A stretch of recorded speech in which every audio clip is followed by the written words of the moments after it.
तो आज हम जानेंगे वास्तविक अर्थ क्या है गायत्री मंत्र का अद्वैत वेदांत की दृष्टि से और वेदांत की दृष्टि से, और वास्तविक अर्थ क्या हो सकता है और उच्चतम अर्थ क्या हो सकता है, वो जानने की कोशिश करेंगे। और यदि आप इसको जानना चाहते हैं लोक धर्मियों से, तो आपको ये कुछ वीडियो सजेस्ट कर रहा हूँ मैं। 2-3 मिनट के लिए ये वीडियो चलेगी, ये आप देख लीजिए। इनसे आपको जो मिलेगा वो कचरा जो आपके पास है शायद वो यहाँ पर आपको मिल जाए, और फिर उस कचरे को मिटाने का काम मैं करूँगा।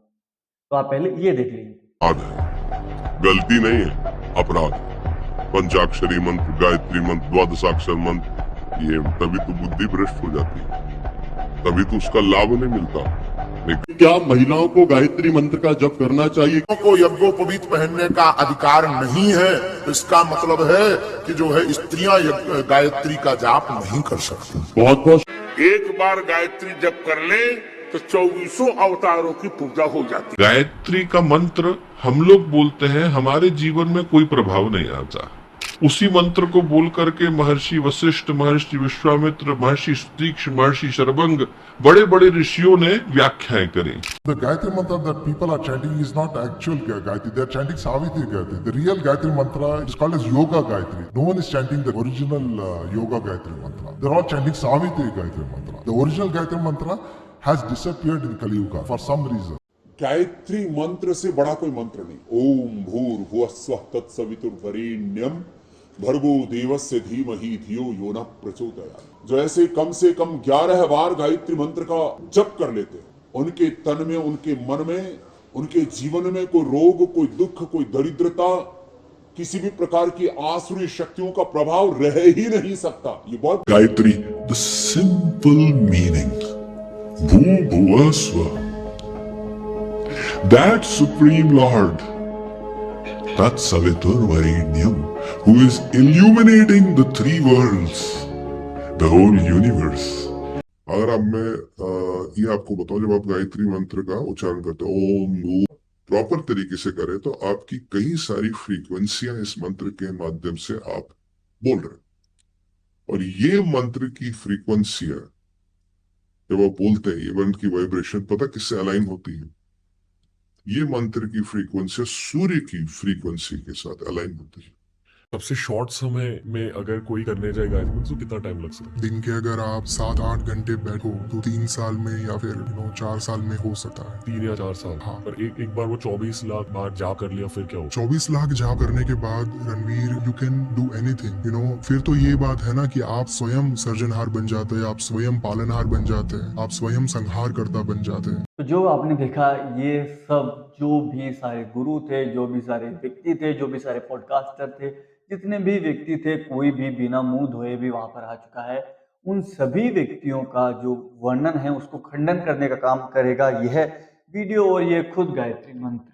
तो पहले गायत्री मंत्र को जानने के लिए आपको ये जानना पड़ेगा कि विश्वामित्र कौन है, ऋषि विश्वामित्र है ही कौन। तो ऋषि विश्वामित्र को जानने के लिए आपको ये जानना पड़ेगा कि ऋषि विश्वामित्र थे कौन। पहले ऋषि विश्वामित्र एक राजा थे जिनका शायद नाम कुशिक था। तो ये जो राजा थे, उन्होंने जो क्या है कि एक ऋषि के पास गए थे, उनके पास कामधेनु गाय थी जिससे जो भी मांगो वो मिल जाता था। तो इन्होंने प्रयास किया वो इनको मिल जाए, लेकिन वो इनको मिली नहीं। तो इन्होंने पाया कि जो भी दुनिया में देख रहा हूँ इससे कुछ बड़ा भी हो सकता है, इससे उच्चतम भी कुछ हो सकता है। मेरे पास बाहर का जो धन है वो पर्याप्त नहीं है, मेरे को अंदर का धन चाहिए। लेकिन लोग गायत्री मंत्र को यूज कर रहे हैं बाहर के धन को प्राप्त करने के लिए। अरे मूर्खों, हद होती है। किसी चीज को पहले पढ़ तो लेना चाहिए था तुम्हें। ये क्या हरकत कर दी तुमने? अपने धर्म को जिसकी तुम्हें रक्षा करनी चाहिए थी, तुमने उसको गटर में डाल दिया। तुमने ये क्या किया उसके साथ? तुमने गायत्री मंत्र को अपनी इच्छा पूर्ति के लिए यूज किया। अरे गायत्री मंत्र इच्छा पूर्ति के लिए नहीं था। इच्छा जिसकी मिट चुकी थी उसी ने तो उस मंत्र को दिया, लेकिन तुम्हारी जो इच्छा थी वो प्रबल हो चुकी है, तुम्हें अहंकार प्रबल हो चुका है, लेकिन तुम जानना तो चाहोगे नहीं। वो तुम्हारे गुरु तुमको अर्थ नहीं बताएंगे, वो तुमको ये बताएंगे और इसका तो मिरेकल अर्थ था और इसका तो वो था। भाई जितने भी मैंने वीडियो दिखाए उनमें से एक भी अर्थ सही नहीं है। किसी भी अर्थ की बात नहीं करूंगा मैं यहाँ पर वो दृष्टिकोण दूंगा जो वास्तविक में इसका दृष्टिकोण हो सकता है। इसके अलावा कोई दृष्टिकोण हो ही नहीं सकता। इसका मतलब कोई ऊपर दृष्टिकोण हो सकता है, इससे अच्छा हो सकता है इंटरप्रिटेशन, लेकिन ये एक अभी तक का सबसे अच्छा इंटरप्रिटेशन होगा। इस वीडियो में जो इंटरप्रिटेशन दिया जाएगा वो वास्तव में काफी अच्छा इंटरप्रिटेशन होगा। तो हम चलते हैं इस मंत्र का ओरिजिन जो बताया जाता है, इस मंत्र का ओरिजिन है ऋग्वेद के अंदर मंडल 3 सूत्र 62 और मंत्र 10। तो ये वहां से मिलता है और इसको जब कहा गया तो इसको मंत्र दृष्टा कहा गया। ये नहीं कहा गया कि जो तुम समझ रहे हो, जो तुमने जो अपना लोग धार्मिक अर्थ बना लिया है कि मंत्र इनको मिला था, इन्होंने उच्चारण किया, जो भी तुमने अर्थ बनाया, इसको मंत्र जो भी इनको कहा गया उनको मंत्र दृष्टा कहा गया। तभी तो कहा गया है कि वेद जो है वो जो इंसान जो होते हैं, जो इंसान की वृत्तियां होती हैं, उनसे नहीं बनाया गया है, अपुरुष है। तो इसका मतलब ये नहीं है कि लिखा किसी पुरुष ने नहीं है, लिखा इन्हीं हाथों से गया है, समझा इसी दिमाग से गया है, लेकिन वो उस चीज से नहीं है जिसको तुम मनुष्य कहते हो, जिसको तुम पुरुष कहते हो, वो पुरुष की बात नहीं कही गई है। बस इतना सा फर्क है, बस इतना सा मामूली सा फर्क था जो तुमने कभी समझा नहीं। इसको समझने के लिए तुम्हें काफी अलग तरीके से जाना पड़ेगा। मैंने सारा जो इंटरप्रिटेशन हो सकता है वो लिख रखा है, वो सब जो इसको समझा जाए आगे आप समझ सकते हो, ताकि कुछ भी त्रुटि ना हो जाए। तो हम पहले मंत्र दृष्टा ऋषि और इनके, अब हम चलते हैं पहले वेदांत की दृष्टि की ओर। जब हम देखते हैं कि आदि शंकराचार्य की जब हम बात करते हैं तो उस समय तक ये मंत्र तैयार हो चुका था, उस समय पर ये मंत्र आ चुका था जब आदि शंकराचार्य ने वेदांत की जो अद्वैत वेदांत का जो स्टेब्लिशमेंट किया, उससे पहले का ये मंत्र है। आदि शंकराचार्य इस मंत्र के बाद में आए, लेकिन फिर भी उस समय जो आदि शंकराचार्य का अर्थ था वो अंदर से ही था, भीतर से ही था, बस उसको स्टेबल किया। जैसे जीरो तो पहले ही था, बस उसकी खोज बाद में हुई। इसी प्रकार से जो अद्वैत है वो पहले से ही स्टेबल था, इस जो कि ऋग्वेद, जो भी हमारे जो संस्कृति यहाँ पर, उसमें पहले से ही था अद्वैत का दृष्टिकोण, लेकिन बस उसको स्टैब्लिशमेंट आदि शंकराचार्य जी ने किया। तो हम पहले चलते हैं कि उपनिषद क्या कहते हैं इस पे। ये वेदांत तो मैंने आपको बता दिया, जो वेद है वो आपको मैंने बता दी। अब हम चलते हैं उपनिषदों की तरफ। उपनिषद कहते हैं जो सूर्य को प्रकाश देता है वही आत्मा है। तो क्या यहाँ पर कोई सूर्य को प्रकाश दे रहा है? जी नहीं, सूर्य को कोई प्रकाश नहीं देता। साइंस की जो बात है वो एकदम प्रमाणिक है, सूर्य को कोई प्रकाश नहीं देता, वहां पर रिएक्शंस हो रही है, उससे प्रकाश आ रहा है, बस ये सिंपल और साफ सीधी बात है। लेकिन तुमको क्या लगता है कि प्रकाश का मतलब सूर्य है, प्रकाश का मतलब ये जो दिख रहा है वो प्रकाश है? प्रकाश से मतलब आध्यात्मिक ज्ञान से है, साफ और सीधी मैथमेटिक्स की बात कह रहा हूँ। प्रकाश का मतलब आध्यात्म में ज्ञान से है, जो अंधेरे को मिटा दे। अंधेरा है अहम, जो कि खुद को कुछ समझता है, बस यही बात है। खुद को कुछ मानना, कुछ भी मानना, ये अंधकार है, ये एकमात्र अंधकार है, मूल अंधकार है, इसी को कहा गया है अंधकार। बाकी जो भी तुम्हारे गुरुओं ने बताया, जो भी तुम्हारे जहां पर भी तुमने बिना पढ़े जो भी माना है, वो सब कुछ कचरा है। अब हम चलते हैं इसको उच्चारण की। लोग सच में इसके उच्चारण को महान मानते हैं कि इसका उच्चारण किया 1,20,000 बार, इसके ऐसे साउंड्स है, इसके ऐसे ऐसे वो ऐसी ऐसी चीजें हैं, साइंटिफिक ये रिसर्च भी। अरे तुम्हें साइंस से करना क्या है? तुम्हें इस मंत्र से मतलब नहीं है क्या? मैं तुमसे ये पूछना चाहता हूँ कि क्या तुम्हें इस मंत्र से कोई भी अर्थ नहीं लगता कि तुम्हें इस मंत्र पर साइंस की जरूरत पड़ेगी?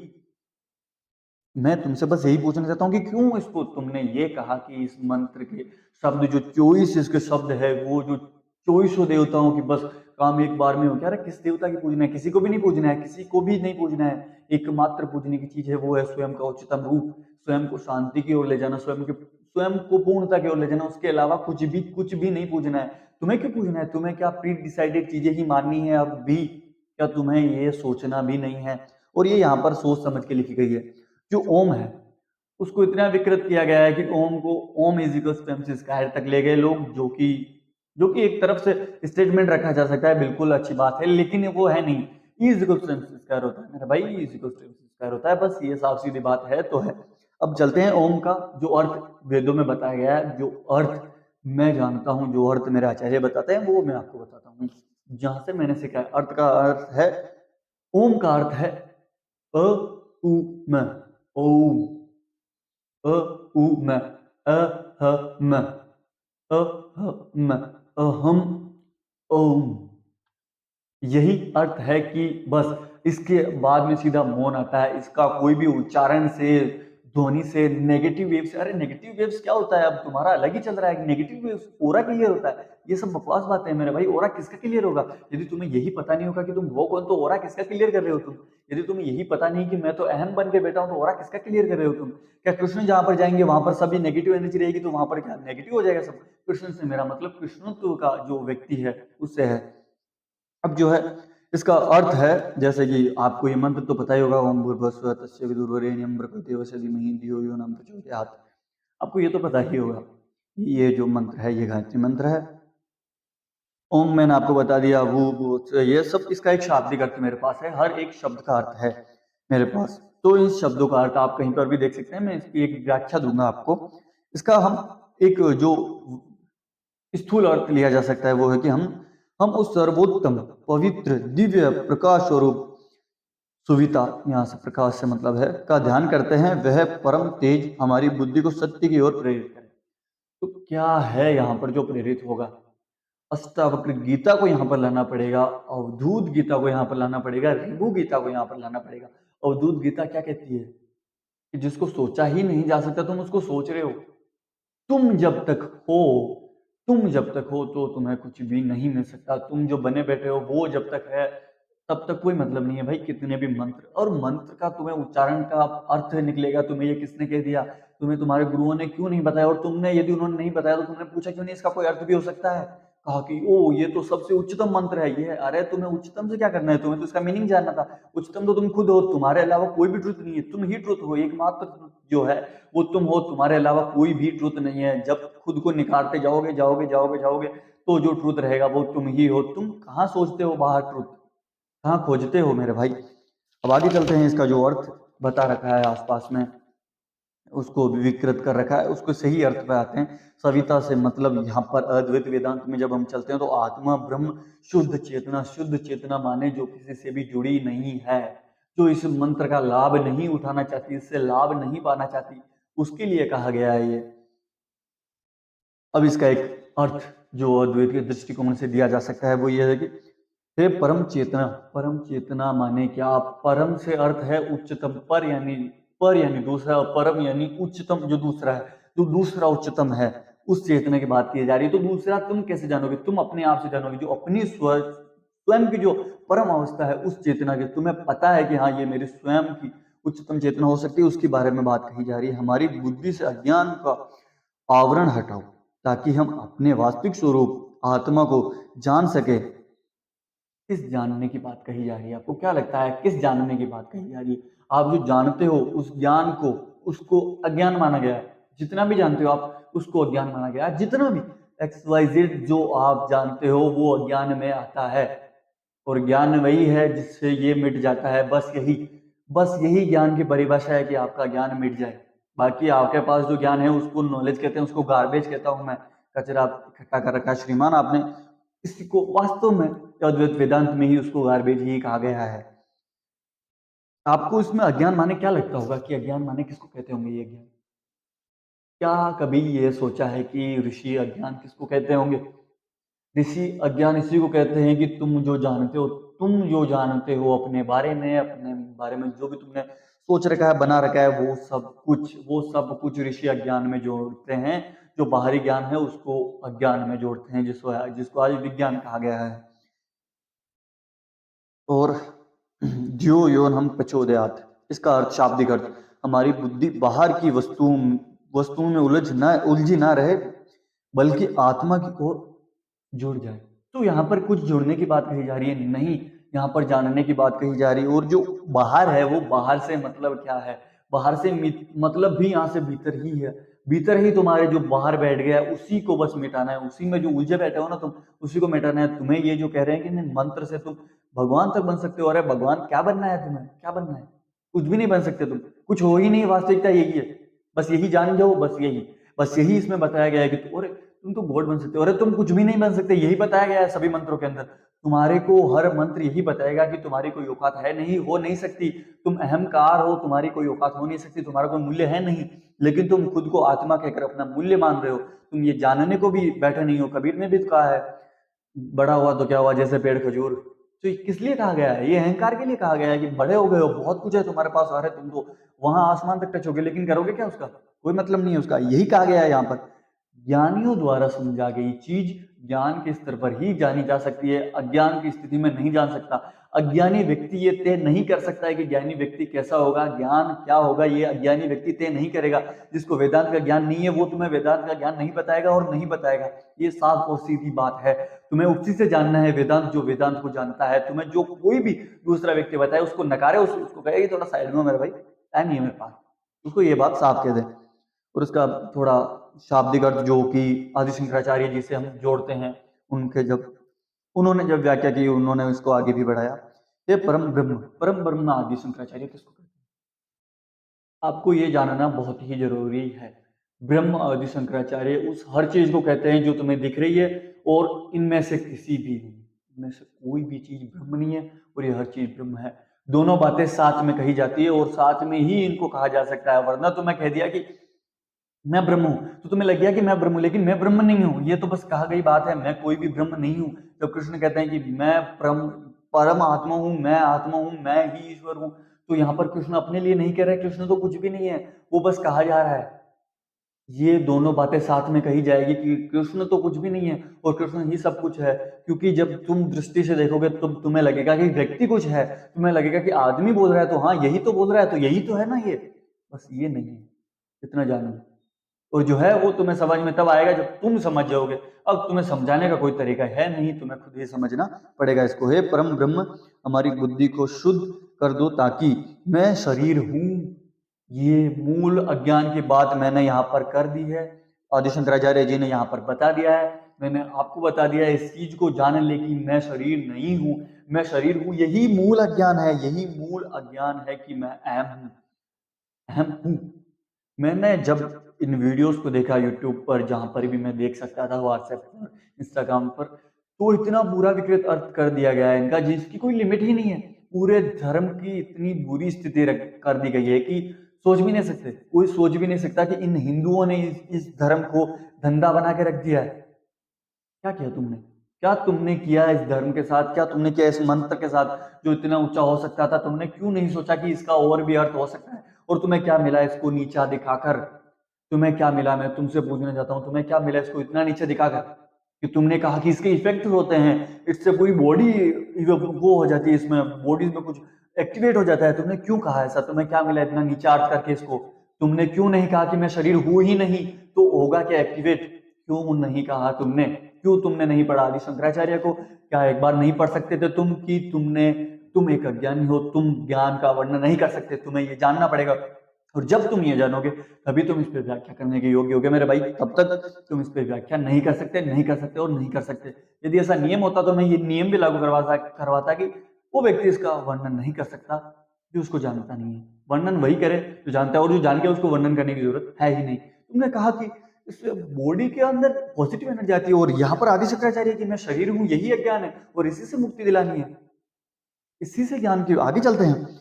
मैं शरीर हूं का भ्रम मिट जाए और हम अपने वास्तविक स्वरूप सच्चित आनंद ब्रह्म का प्रत्यक्ष अनुभव कर सकते। शब्द पे ध्यान दीजिए, अनुभव। अनुभव किसे होता है, अनुभव जब आप मैं बने रहते हैं उसको तो ताप ही नहीं होता, उसको हो ही नहीं सकता। अनुभव की जो बात होती है वो ब्रह्म के लिए, सच्चित आनंद के लिए होती है। जब मैं नहीं रहता उसी के लिए कही जाती है। अभी पीछे अर्थ है इसका कुछ, जो तत्व की बात कही जाती है वह परम सत्य, तो इसमें तत्व की बात कही जा रही है। और तुमने क्या किया है इसमें, तत्त्वमसि। तुम नचिकेता पे क्यों नहीं गए एक बार, तुम क्यों नहीं गए, तुमने क्यों आचार्य यम को नहीं पढ़ा, क्यों नहीं पढ़ा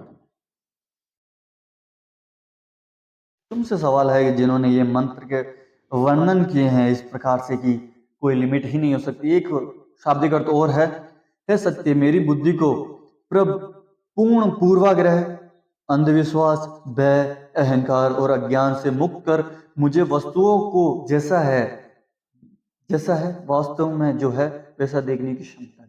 वास्तव में है का मतलब क्या है, यहाँ पर माया का कॉन्सेप्ट आएगा मेरे भाई। तुम्हें माया का कॉन्सेप्ट जानना पड़ेगा कि ये माया क्यों है, जगत को माया क्यों कहा गया है। क्योंकि जो देखने वाला है जगत को वो माया है और उसको क्षमता चाहिए उसको जैसा है वैसा देखने की, इसलिए कहा गया है। इसमें बहुत कुछ लिखा गया है, लेकिन बहुत कुछ समझने के लिए बहुत कुछ जानना पड़ता है। और मैं ये भी समझता हूँ कि तुम्हारे पास कोई भी रास्ता नहीं था, तुम्हारे पास एक ही रास्ता था कि तुम अपनी नॉलेज से उसको इंटरप्रेट कर दो। हाँ, मैं भी ये समझता हूँ कि इंटरप्रिटेशन के अलावा हमारे पास कोई रास्ता नहीं है, हम वही समझ सकते हैं जो हम समझ सकते हैं, बस उससे आगे कुछ नहीं समझ सकते, मैं मानता हूँ। लेकिन तुम्हें कोशिश तो करनी चाहिए थी ना, क्या तुम जानते तो नहीं जान पाते? क्या तुम एक बार सर्च कर लेते कि इसका अर्थ क्या हो सकता है, तो तुम्हें नहीं मिल जाता? तुम्हें मिल जाता, लेकिन तुमने कोशिश ही नहीं की। तुमने एक बार तक ये नहीं सोचा कि इसमें क्या क्या छिपा हो सकता है। इस मंत्र के अंदर वो सब कुछ छिपा है जो एक अद्वैत वेदांत की दृष्टिकोण, जो वेदांत का जो शिखर है, वो इसमें लिखा जा सकता था, वो इसमें लिखा गया है। लेकिन क्योंकि तुम्हें जानना ही नहीं था, क्योंकि तुम्हें वही चाहिए था जो तुम्हें मटेरियलिज्म दे सकता है। और इसमें सच में मटेरियलिज्म को जो भू लिखा गया है, ओम भूर्भुवः स्वः, जो यहाँ पर भू जो आ रहा है वो स्थूल जगत, भौतिक जगत के बारे में ही, जो जो भौतिक जगत आप देख सकते हैं उसी को मिटाने की बात कही जा रही है, उसी को, बस उसी को हटाने की बात कही जा रही है। और इसमें काफी सुंदर वर्णन किया गया हर चीज का, लेकिन तुमने किसी भी चीज को नहीं समझा। तो ये अर्थ है, ये अर्थ है गायत्री मंत्र का, ये अर्थ है इस मंत्र का अद्वैत वेदांत की दृष्टि से, और ये अर्थ इसका उच्चतम हो सकता है। और जो भी आपने आज तक सुना है उनको सीधा साफ सीधा नकार दे, और उन सभी मान्यताओं को पीछे छोड़ दे, अंधविश्वासों को भी हटाने की जो बात यहाँ पर कही गई है उनको छोड़ दे, और भय को हटाने की बात यहाँ पर कही गई है कि भय को भी छोड़ दे, अहंकार को मिटा दे और अज्ञान को मिटा दे। यही बात यहाँ पर कही गई है जो तुम्हें इस मंत्र के द्वारा दी जा रही है। शर्म की बात है कि इस मंत्र के द्वारा तुम्हें भय दिया जा रहा है कि अरे इसको बाहर बजा देना मत वरना क्या ही हो जाएगा। अरे भय से मिटने की बात इस मंत्र में कही जा रही है। अरे इसको पढ़ लेना मत, इसको ऐसे ऐसे मत बोल देना। अरे स्त्रियां उच्चारण नहीं कर सकती। अरे स्त्री क्या, स्त्री क्या, अरे लिंग भेद कर रखे हो बाबा साहेब, यहाँ पर क्या कर रखा है तुमने, क्या कर रखा है? बाबा जी मैं आपसे पूछ रहा हूँ कि आपने क्यों कहा कि इसको स्त्री नहीं पढ़ सकती? अरे स्त्री भेद तुम्हारे दिमाग में जो घुस गया है उसको निकालो पहले बाहर, और इस मंत्र को एक बार सही पढ़ो। वेदांत चेतना की दृष्टि से बात करता है, और चेतना की लिंग नहीं होती, आत्मा का लिंग नहीं होता कि ये लिंग है, उसकी ये जाति है, उसका ये धर्म है, ये नहीं होता उसका, ये नहीं होता। और किसी व्यक्ति ने तुम्हें पूछा तो क्या तुम्हारे अंदर ये औकात नहीं थी कि क्या तुम एक बार पूछ लो? औकात से मेरा मतलब है कि योग्यता, क्या तुम्हारी ये योग्यता नहीं थी कि तुम एक बार ये जान लो? तुम चैट जीपीटी कर लेते यार, तुम चैट जीपीटी पे पूछ लेते कि इसका अर्थ क्या हो सकता है, लेकिन तुमने नहीं किया क्योंकि तुम्हारा धंधा प्रॉब्लम में आ रहा है ना इससे। और धर्म को धंधा बनाना इतनी बड़ी मूर्खता, इतनी बड़ी मूर्खता, इसका शायद कोई कह ही नहीं सकता। मैं तुम्हें इसका अपराध मिल ही रहा है रोज। धन्यवाद। ये अर्थ था गायत्री मंत्र का, और इसको विकृत ना करे, और कोई विकृत करे तो उसको, ये यदि कोई देख रहा है इस वीडियो को, तो इसका अर्थ जहां पर भी आपको इसका विकृत अर्थ करता मिले उसको जरूर बताएं। धन्यवाद।